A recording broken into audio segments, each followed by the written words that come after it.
ఈ రోజుల్లో ఒక రైతు పరిస్థితి ఏ విధంగా ఉందంటే, నలుగురికి అన్నం పెట్టేదానికి ఒక రైతు కావాలా. సో వాడేమో అన్ని ఫుడ్ చేస్తున్నాడు మన కోసం. అది నష్టం వచ్చినా ఆ లాభం వచ్చినా మళ్ళీ అదే సంవత్సరం మళ్ళీ అదే పని చేస్తాడు. ఎందుకంటే రైతుకి వేరే పని తెలియదు కాబట్టి. ఇదే వ్యవసాయాన్ని ఒక ఎలన్ మాస్కో, లేకపోతే జూబర్కో, లేకపోతే గూగుల్ సీఈఓనో, లేకపోతే ఇంకో ఆయనో అదే వచ్చి వ్యవసాయం చేయమని చెప్పండి, చూద్దామా ఎంత మాత్రం వ్యవసాయం చేస్తారు ఏంటి అనేది.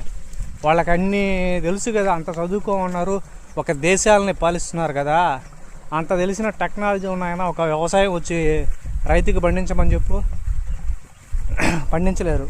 ఎందుకంటే ఆ రైతుకి ఏ కాలం వాన పడుతుంది, ఏ కాలం ఎండ ఉంటుంది అనేది రైతు అనేవాడు ప్రతిదీ డిసైడ్ చేసుకోగలడు.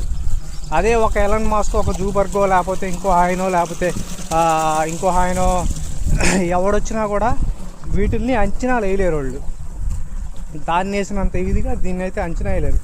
సో అంచనా వేయలేకపోవడంతో పాటు అలా వేయకపోవడం ఓకే, వాళ్ళకి తెలియదని ఒప్పుకోవడం కరెక్టే, కానీ రైతుని కించపరిచేలా మాట్లాడతారనమాట. అంటే వాళ్ళకి అది తెప్పితే వేరే తెలీదు, రైతుకి ఇది తెప్పితే వేరే తెలీదు. కానీ అది ఎవడేం చేయగలడు, చదువుకున్నవాడు ఎవడేం చేయగలడు.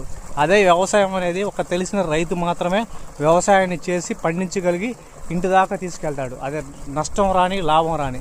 కానీ వాళ్ళు ఒక బిజినెస్ చేసేటప్పుడు అది నష్టం వచ్చిందంటే ఇమీడియట్గా క్లోజ్ చేసి ఇంకొక బిజినెస్కో, లేకపోతే ఇంకొక దివాలా తీయడమో, ఐపీ పెట్టడమో ఇలా ఆలోచిస్తాడు. అదే రైతు అనేవాడు అదే భూమిని నమ్ముకొని మళ్ళీ అదే వ్యవసాయాన్ని స్టార్ట్ చేస్తాడు.